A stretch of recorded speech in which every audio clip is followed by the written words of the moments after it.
What is higher criticism exactly? Traditional biblical criticism usually involves examining the meaning of the text, translating passages correctly, understanding their significance, and interpreting how they align with religious doctrines.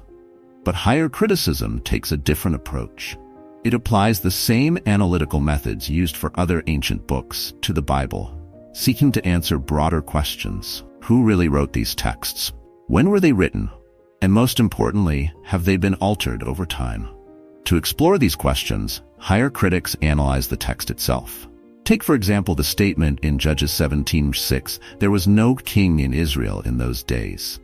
Higher critics often suggest that this line wasn't part of the original writing, but was inserted by a later editor.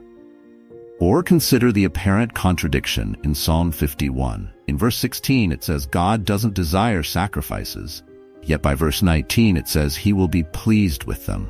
Higher critics argue that this change in tone might have been made by a priest who wanted to maintain the practice of offering sacrifices.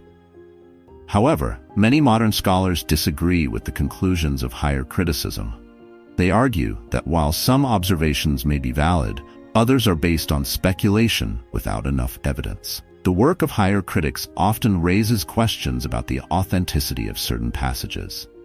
But today's biblical scholars caution against assuming these conclusions are definitive.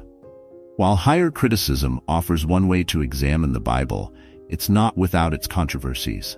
Some believe it undermines the integrity of the texts, while others view it as a necessary tool to better understand the Bible's history. Either way, it remains a method that has shaped much of how modern readers approach ancient scriptures.